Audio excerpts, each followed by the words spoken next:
Buenos días, mi nombre es Valentina Montoya y hoy vengo a hablarles sobre dos patologías del sistema inmune, las adenomegalias y las esplenomegalías. Para esto, primero les voy a hablar un poco de generalidades sobre el sistema inmune para poder entenderlas. Entonces, el sistema inmune es un conjunto de moléculas, células, tejidos y órganos que juntos están diseñados para defender el cuerpo de sustancias nocivas que son potencialmente peligrosas para la salud. Entonces, el sistema inmune tiene una respuesta innata y una respuesta adaptativa. La respuesta innata es aquella que consta de los componentes que siempre están presentes y que siempre están listos para atacar, así no haya entrado ninguna sustancia extraña al cuerpo. Esta respuesta no es específica para ninguna sustancia en particular, pero es muy importante porque es la primera línea de defensa y es la que frena el primer avance de los patógenos. Esta está compuesta por mucosas y por células. Las mucosas a su vez están compuestas por un tejido epitelial y por un tejido conectivo laxo que se le llama lámina propia o corión. Un ejemplo de las mucosas es la piel, que está compuesta por tejido estratificado, tejido epitelial plano estratificado con queratina y por tejido conectivo laxo. Un ejemplo de qué pasa si se daña esta mucosa es, por ejemplo, cuando tenemos un raspón o una quemadura que puede estar susceptible a la entrada de bacterias. Todas estas células son las que actúan en la respuesta innata, y a su vez la respuesta innata se clasifica en intracelular y en extracelular. En la respuesta extracelular de la parte innata participan todas estas células. El mastocito y el macrófago, que están desde el principio en el tejido conectivo, y el basófilo, neutrófilo y eosinófilo, que son células de la sangre y migran al tejido conectivo para cumplir su función. El mastocito inicia reacciones alérgicas ya que libera histamina mediante sus gránulos de secreción regulada. El macrófago fagocita sustancias extrañas. El basófilo tiene una función muy parecida al mastocito, ya que también libera histamina y es el que inicia las reacciones alérgicas. El neutrófilo destruye bacterias y el eosinófilo destruye parásitos y controla la acción del basófilo ya que libera histaminasa. La respuesta intracelular es para elementos virales o para elementos que fueron fagocitados dentro de las células. Para esto están las natural killer, que ellas detectan células alteradas y por eso destruyen células infectadas con partículas virales, células cancerosas y las células rodeadas de anticuerpos. Están las células dendríticas, que son macrófagos, entonces estas fagocitan sustancias extrañas, pero su función principal es ser presentadoras de antígeno. Con ser presentadoras de antígeno me refiero a que tienen el complejo mayor de histocompatibilidad 1 y 2. El complejo mayor de histocompatibilidad 1 muestra por medio de un receptor los elementos que están presentes en el citoplasma, y el tipo 2 muestra los elementos que han sido previamente fagocitados. Entonces, ellas al mostrar estos antígenos hacen que otras células se activen para que los destruyan.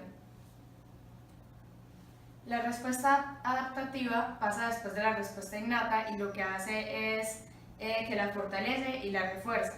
Esta, a diferencia de la otra, ya es específica para sustancias particulares y se le dice la segunda línea de defensa. Está compuesta por los linfocitos y por los órganos linfoides.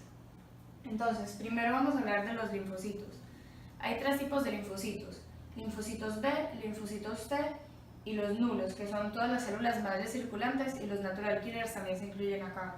Los linfocitos B tienen como función la inmunidad humoral, ya que son creadores de anticuerpos y además son precursores de los plasmocitos. Su estructura cuenta con un núcleo que ocupa casi todo el citoplasma y con receptores de célula B o inmunoglobulinas de superficie. Los tipos de linfocitos B. Está el linfocito B1, que se crea a nivel embrionario en el hígado.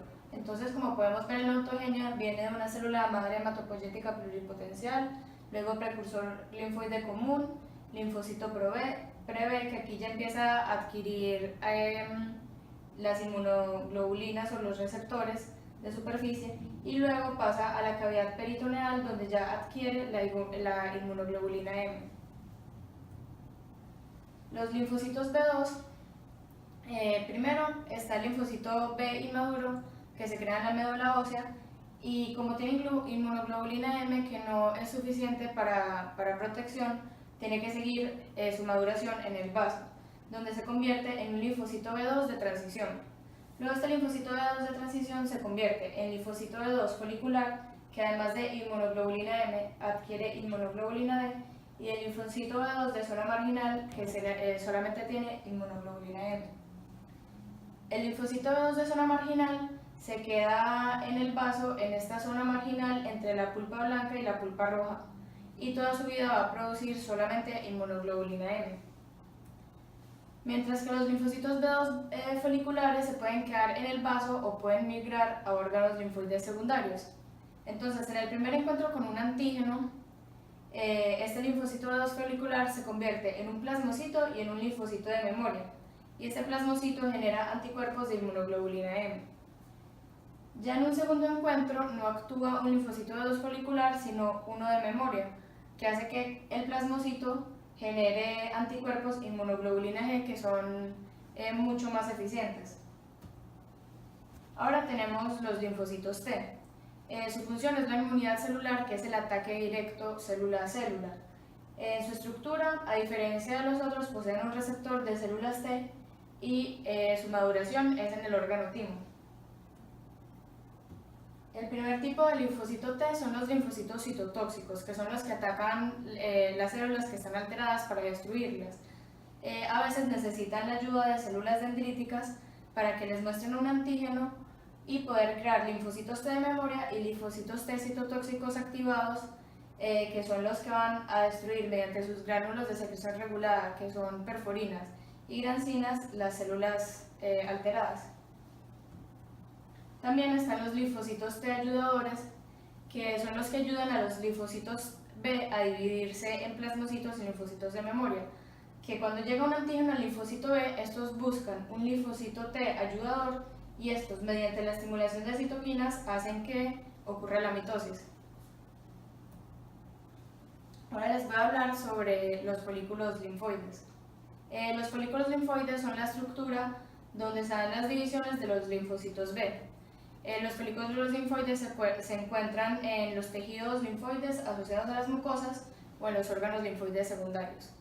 El estroma del folículo linfoide está compuesto por células reticulares, por fibras reticulares, por macrófagos y por células dendríticas foliculares. La diferencia de estas células dendríticas es que en vez de ser presentadoras de antígeno por medio del complejo de histocompatibilidad, ellas adhieren complejos antígeno-anticuerpo a su membrana.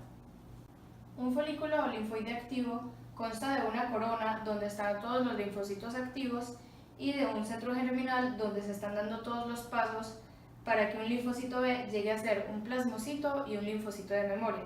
Estos pasos primero es convertirse en centroblastos, luego en centrocitos, luego en inmunoblasto. El inmunoblasto se divide en célula de memoria y en plasmoblasto, y luego el plasmoblasto se va a convertir en un plasmocito. El tejido linfoide asociado a las mucosas o MALT consta de folículos linfoides y cúmulos de linfocitos, pero que no están encapsulados por un tejido conectivo. Estos hacen parte de las mucosas y aquí podemos encontrar los folículos linfoides y entre ellos se encuentran linfocitos T. Dentro del MALT está el GALT, que es tejido linfoide asociado al tracto gastrointestinal, que tiene las amígdalas palatinas y las placas de Peyer, y el BALT, que es tejido linfoide asociado a las vías respiratorias o a los bronquios, que tiene las amígdalas faríngeas, y podemos apreciar muchos folículos linfoides en cada uno de ellos. Ahora les voy a hablar sobre los órganos linfoides. Están los órganos linfoides primarios, que es donde se crean los linfocitos nativos sin presencia de antígenos, y los órganos secundarios, donde ya en presencia de antígenos los linfocitos se vuelven linfocitos efectores. Entonces, los órganos linfoides primarios. Está la médula ósea, que es donde se da origen a todos los linfocitos a partir de una célula madre hematopoyética pluripotencial, y aquí maduran los linfocitos B nativos sin presencia de ningún antígeno. Luego tenemos el timo, que en sus funciones está la maduración de los linfocitos T nativos, que pueden ser los citotóxicos, los ayudadores o los reguladores, Y otra función es que produce las hormonas trombocina y trombopoyetina. El timo tiene una estructura que consta de una cápsula con trabéculas que crea pequeños lobulillos dentro del timo y tiene una parte cortical, que es la corteza, y una parte medular. Su estroma consta de macrófagos, de vasos sanguíneos, de células reticulares y células dendríticas, y su parénquima consta de los linfocitos T que están en maduración. La circulación en la sangre llega toda por la arteria tímica, luego pasa a ser una arteria capsular, luego trabecular, luego cortical, y aquí pasa a ser una vena de endotelio alto, que es por donde se da la entrada de todos los linfocitos al timo. Ahora, entre los órganos linfoides secundarios encontramos los ganglios linfáticos. La función de los ganglios linfáticos es filtrar la linfa que viaja por los vasos linfáticos hacia los vasos sanguíneos. Y como órgano secundario, su función es formar linfocitos de memoria y linfocitos efectores. Estos se ubican en medio de la circulación de los vasos linfáticos que llegan a los ganglios por vía aferente y se van por vía eferente. En el estroma podemos encontrar, al igual que en todos los órganos linfoides, una cápsula, una corteza y una médula. Entre esa corteza y esa médula podemos encontrar una zona llamada paracorteza. También encontramos las fibras reticulares, las células reticulares, los macrófagos y las células dendríticas. En su parénquima, en la corteza, encontramos folículos linfoides, en la paracorteza encontramos los linfocitos T y en la médula encontramos plasmocitos y linfocitos de memoria. Esos plasmocitos o plasmoblastos tienen tres caminos. Uno es que se van por vía eferente hacia la médula ósea, donde crean anticuerpos. La otra vía se van al tejido conectivo, donde está presente el patógeno y se convierten en plasmocitos, o se pueden quedar en los ganglios linfáticos. La circulación de los ganglios linfáticos comienza por una arteria del ganglio, que entra por la cápsula, aquí se vuelve arteria medular, arteria cortical y se conecta con una vena, que es la vena de endotelio alto, por donde entran los linfocitos. Entonces del ganglio podemos decir que los linfocitos pueden entrar por vía aferente de los vasos linfáticos o por las vénulas de endotelio alto en la circulación. Aquí vemos, este sería el sinusoide subcapsular, trabecular, cortical y medular. Otro órgano secundario es el vaso. Entre sus funciones está filtrar la sangre para destruir todos los eritrocitos ya envejecidos y la maduración de los linfocitos. Se encuentra en el hipocondrio izquierdo y está entre la circulación, específicamente la arteria y la vena esplénica. A diferencia de los otros órganos linfoides, este no tiene una corteza y médula, sino que es todo un tejido disperso. El estroma está compuesto de células reticulares, de macrófagos, de células dendríticas y toda la circulación de los vasos sanguíneos. Y el parénquima son la pulpa blanca, que está compuesta por folículos linfoides, y la pulpa roja, que son cúmulos de eritrocitos. La circulación del vaso comienza por la arteria esplénica. Luego aquí se convierte en una arteria capsular y arteria trabecular por la trabécula. Luego en una arteria central de la pulpa blanca, atravesando estos cúmulos de linfocitos. Esta arteria tiene dos caminos, la arteria radiada o las arterias peniciladas. Esta sería la arteria radiada y estas son las peniciladas, que tienen ese nombre porque tienen una forma como de pincel. La arteria radiada y penicilada a su vez tienen dos caminos, la circulación cerrada, que serían las arterias en fondo ciego, que es esta que vemos acá para la penicilada, y esta que vemos acá para la radiada. En el caso de las peniciladas, esa arteria en fondo ciego tiene unas perforaciones que deja que se escapen unos eritrocitos para que lleguen al cordón de Billroth, que ahí se encuentran unos macrófagos que van a destruir todos los eritrocitos que ya están envejecidos. La circulación abierta serían los sinusoides, que en el caso de las peniciladas son estas, los sinusoides esplénicos, y en el caso de la arteria radiada serían los sinusoides arteriales capilares. Y por último, cabe resaltar que este órgano es el único en el que hay vasos sanguíneos que atraviesan los folículos linfoides. Aquí podemos encontrar folículos linfoides y unos cúmulos linfoides cordonales que son hechos de linfocitos T. Ahora les voy a hablar sobre la patología de la adenomegalia. La adenomegalia es un aumento en el tamaño de los ganglios linfáticos y que también tiene alteración en su consistencia. Entonces, las adenomegalias pueden ser locales o regionales, que son en solo una región anatómica del cuerpo, o pueden ser generalizadas cuando hay inflamación en diferentes ganglios del cuerpo. Entonces, por ejemplo, las regionales o localizadas de los ganglios preauriculares, que son los que quedan aquí, normalmente los ganglios siempre se inflaman por infecciones o por patógenos que están cerca al área. Entonces, una adenomegalia preauricular puede ser síntoma de una conjuntivitis, que es el ganglio que está más cerca, o una submaxilar, que son las que quedan acá, pueden demostrar que hay una infección respiratoria. Y las generalizadas ya son causadas por infecciones virales, bacterianas, por parásitos u hongos que afectan a todo el cuerpo, o por neoplasias, que son tumores cancerosos como linfomas o como leucemias.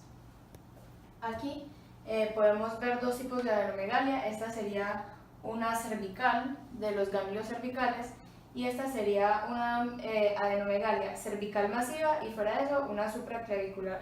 La esplenomegalia es una patología en la que el vaso aumenta tanto de tamaño que se vuelve palpable. Ningún vaso fisiológico debería ser palpable, así que siempre que se pueda palpar se debe pensar en una patología. La esplenomegalia puede pasar por muchas causas, ya que el vaso tiene muchas funciones.